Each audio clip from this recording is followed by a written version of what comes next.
Well, welcome to another episode of Rimshots with Sean right here on Eastlink TV after Friday Night Hockey. And this gentleman knows an awful lot about Friday Night Hockey. He spent a few years at the good old Metro Center. I have the one, the only Mr. Danny O'Hearn. We are here at Nine Locks, the beautiful new Nine Locks facility on Waverly Road. And so first and foremost, it's been a while since I chatted with you. Yeah. Nine Locks has been an entity for how long now?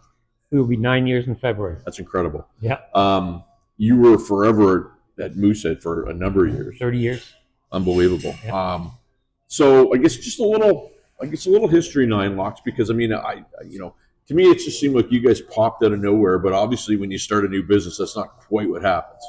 Well, we did. I mean, we opened up in the heyday of the craft breweries. Everything was taken off, and Sean and I, my business partner, we got together and decided, let's open a craft brewery. And from day one, we've been successful.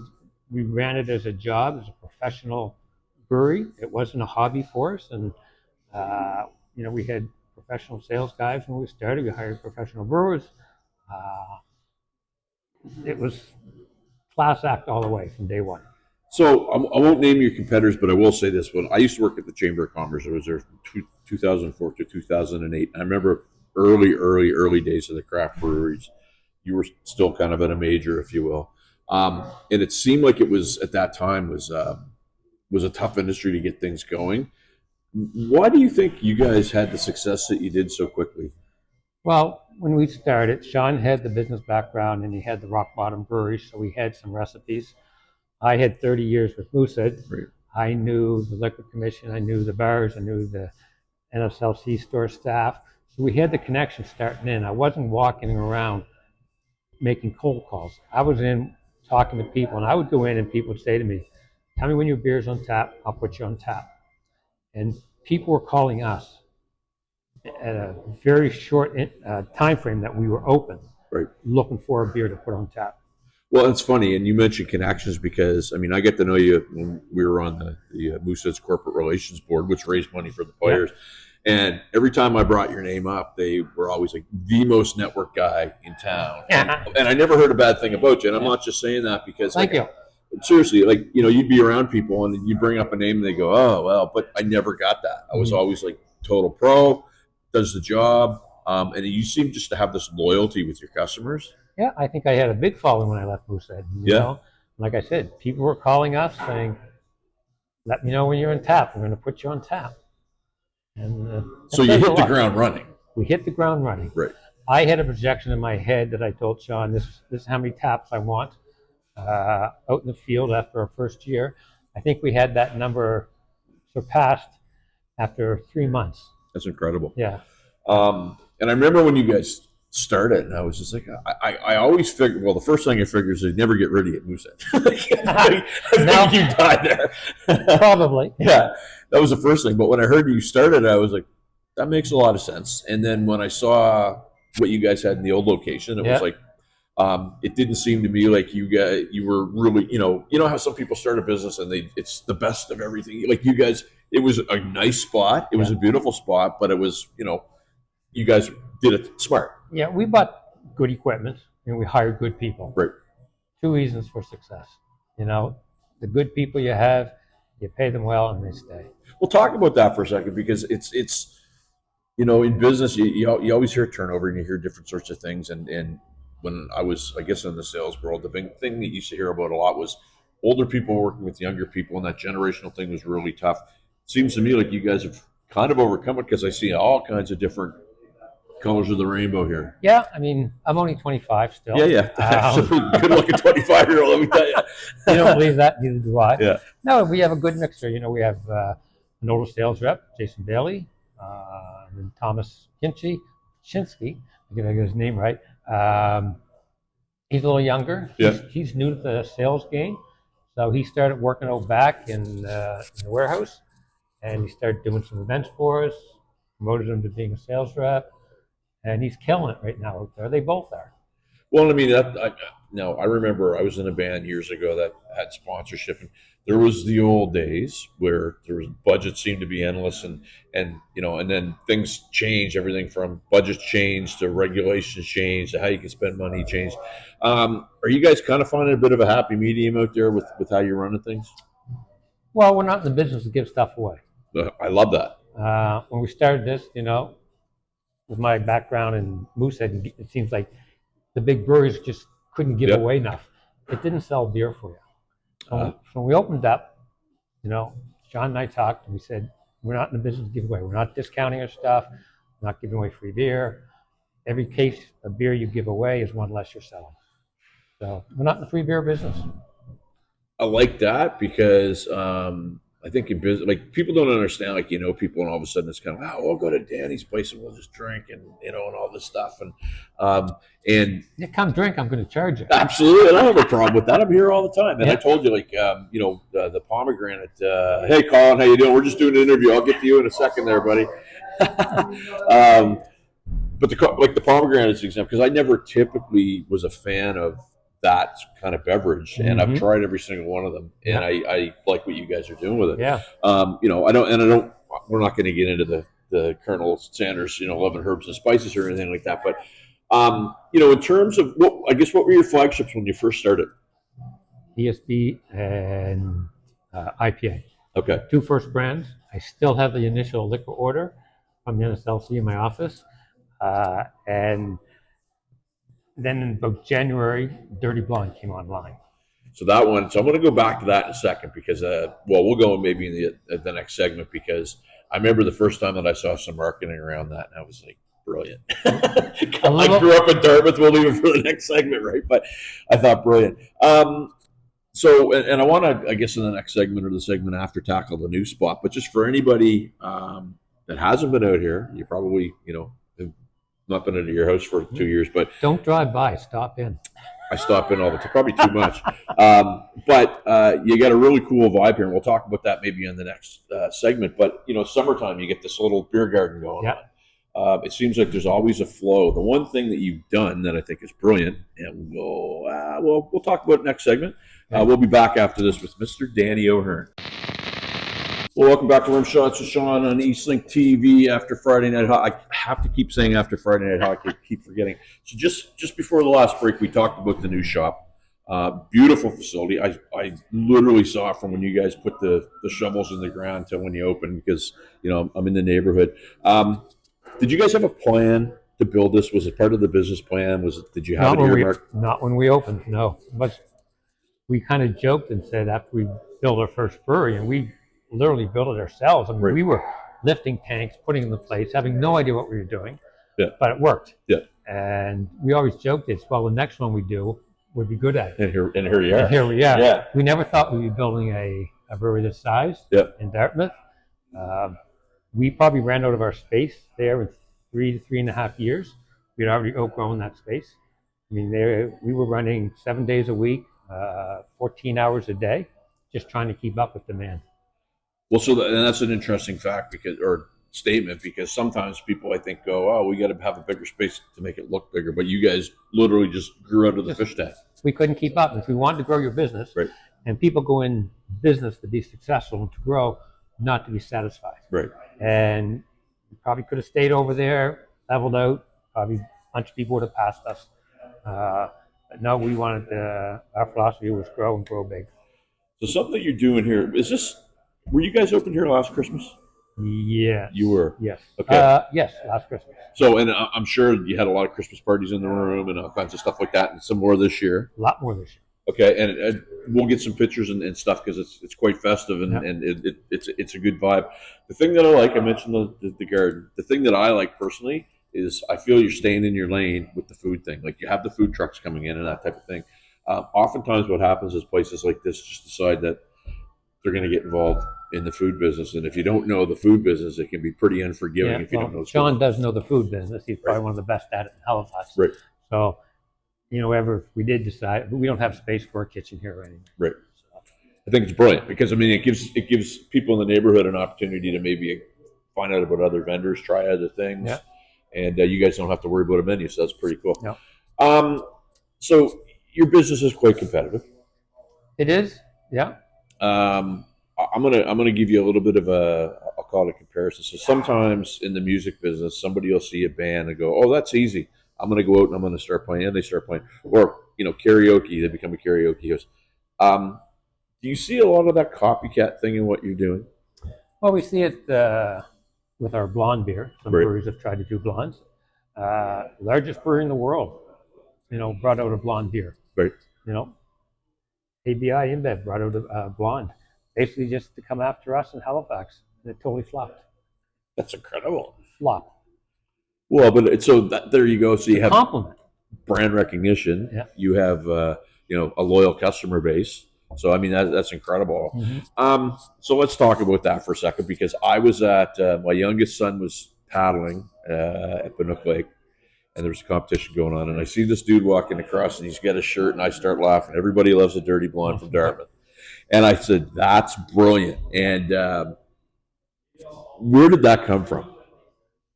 Well, blonde beer is a style of beer. Yep. Like if a proper blonde beer, dirty blonde in a class should be cloudy. So it's a style of beer. It's not named after anyone. It's not a sexual. It's not anything at all to do with that. It's a dirty blonde beer. That's the style. Well, what's funny about it though is because And the Dartmouth connotation. Because everybody, I mean, Dartmouth, we don't take ourselves too seriously, and right. you know what I mean. But you guys took a little bit of heat for that. A little bit. Yeah. Actually, quite a bit. Yeah. Yeah, we were attacked quite heavily. I was personally attacked. Yeah. Online, and it could have went either way for us. Fortunately, we had enough strong of a base of supporters that came up and defended us and started knocking these people down, saying it's not sexual. It has nothing to do with that at all. It never did, and it doesn't today. Yeah, and I mean, not to get into that sort of thing, but I think it's just too easy to see something and not get the information and go on the offensive when you don't really know. So, yeah.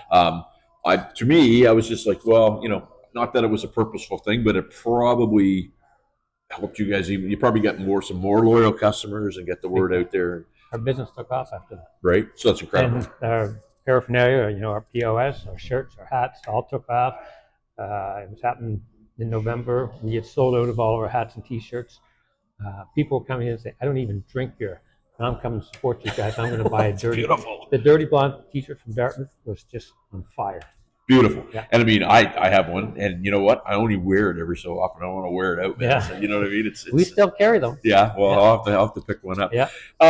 So you move into the new place, and really, outside looking in, it just seemed like it just took off and resonated right away. It's become a real neighborhood pub. Right. Something, we have restaurants around here, but we don't have a place to go and just have a pint. Yep. And we allow dogs and we allow kids. So summertime, even the wintertime, last weekend I was here, all kinds of dogs here. People go to Shuby, walk their dogs just up the road, they come by and they have a pint. Cyclists go out and they cycle the Waverley Roads, one of the best roads people like to cycle on. And they stop back here afterwards and have a pint. Yeah, and I mean, the vibe's cool because I was here 2 weeks ago, maybe. You guys were having a birthday party for somebody. Mm-hmm. I think it was Glenn from the West End. Oh, Glenn Bowie. Yeah. Yeah, I missed that. I was away, unfortunately. And there's a bunch of people I hadn't seen in years who I knew through hockey. And it was really cool because I didn't realize how these people knew one another. I just thought I knew them, and a whole bunch of people were all in one room. That was pretty cool. Are you finding that that's the vibe that takes place here? Because I come in and I just see so many different. You're getting. I come down here, quite a bit. Yeah. I can go around and say hi to so many people I haven't seen in years that are coming in. I ran into a guy here one day that I went to nursery school with. It was pretty cool. Yeah, for sure. So anybody that knows you, I don't think anybody's surprised by the success you guys have had. Do you ever get any? You would have taken it a little bit tough there with the marketing thing. It ended up working out. But do you ever have any of those people that come in and go like, "Oh, you're lucky. Like, you don't deserve." Like, does that ever happen? Maybe not. Not to our face, right? But you probably hear that. Yeah, I mean, craft beer industry is pretty tight. It's pretty close. So we don't hear much negative. We know there is some. Yeah. But we don't pay attention to it. That's perfect. And speaking of dogs, that's awesome. And guess what? Great time to take our last break right here with Danny O'Hearn, Eastlink TV after this. Well, welcome back to Rimshots with Sean right here in Eastlink Community TV after Friday Night Hockey. And there's a hockey game going on right now, though, rebroadcast. So we were just before we we're on the break. We were talking about the vibe of the room and all kinds of stuff. I'm looking up here, and we can't see it, but we'll get a picture of it. The Nine Locks of Shubenacadie Canal. So obviously that's where the name originated. And a lot of people don't know where our name came from. Still today, they do not know where does Nine Locks come from. And, we threw a lot of names around, but, being right on the canal, Yep. Sean and I were neighbors. We lived at Lock 4, right on Lock 4, out in Fall River. Yep. And so that's where our name comes. So people come in, they say, "Oh, I get it now." Yeah. The 9 locks that make up the Shubenacadie Canal. Well, and it's funny because anybody that is from Dartmouth knows. I mean, the park is just 5 minutes up the road.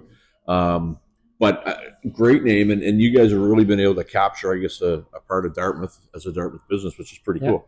Yeah, we get a lot of business coming in. A lot of Christmas parties this year that come in, and they, we can reserve a small spot for them, or we work them within, depending on the size of the group. But we've had groups up to 150 people in here. So you mentioned in the first segment, I mean, you had a lot of connections, you hit the ground running, you were able to go and talk to people and get going. So it wasn't really like a sit around and wait. I mean, you guys, the barrel was loaded the way it went, right? Outside of that, has there been any challenges that maybe you didn't see that the business brought, and maybe they're not even the beer business challenge type thing? Any business has challenges, right? From day to day, there's always something coming up that we address. If there wasn't, we'd just stay home. Sure. But we're here every day. Both Sean and I are here every day. And there's always something creeping up, or rules change, taxes change. Yeah, well, yeah. We deal strictly with a government business, so right. Which is a monopoly in Nova Scotia. So we have a great working relationship with the NSLC, but we still have our issues. Yeah, yeah, and I mean that would be tough. I mean, anybody that's lived in this province knows that by and large we're a government province, we're a government town, and you just have to, if you're going to be here, you just have to learn how to deal with that. Right. Yeah. And that's it. And we'll just go right past that because we don't want to knock on any bad doors. Of course not. So, have you been doing much with hockey? I mean, like when I was on that board with you, you were like you helped out with the golf tournament, you helped out with the luncheons, and you were one of the active guys. I mean, there was Alex Joseph, and there was the forklift. I saw some of these guys today. Are you still active in any of that? No. Like going to games or anything? Or? No, it's not a part of my life anymore. We still buy season tickets to support the team. Yeah. John, one of our workers here, he's a billet family, so he's still involved with the hockey. It still spreads its wings around, Halifax, Dartmouth. So, and I remember too when we were doing the golf tournament, you were always the guy with the Rolodex that would call the players and try to get them to come out to. Do you see many of those guys come in here anymore? When the Memorial Cup was here last, a lot of the ex-Mooseheads came in town, and we got together for some beer. I mean, our general manager is Billy Manley. Yeah, Billy I know Billy. Bill was my Molson rep, man. I know Bill really well. Yeah. Billy's been working with us now for a few years, and he's doing a phenomenal job with us. And so he's an ex-Moosehead player. I mean, I hired Billy when he was like 19 at Moosehead as a summer rep. So. And I remember because when he was with you guys and he was over at Molson and went to Pepsi too. That's right. Yeah. That's right. Small world. And I mean, like your business really is. I find this about anything. Like I was dealing with somebody that I knew in Los Angeles who knew somebody in New York, and we all knew three. And we never met face to face, right? And it's like it is, and it's smaller every day, right? Yeah. So what's going on for the future of Nine Locks? I mean, you don't expect you to give any secrets, but growth, new products, innovation. We're great at innovation. Continues to drive our business. You can't sit on back and rely on what you did last year. Again, we have a great workmanship with the NSLC, and we hopefully that continues and grows our business. And the beer business is the best business in the world to be in. I say I haven't worked a day in my life. Right? I mean, I know, and I can vouch for that. How many products do you guys have in the inventory? It varies. We have products that come and go all the time. We would have our core 8 brands, and then we're always introducing new products all the time.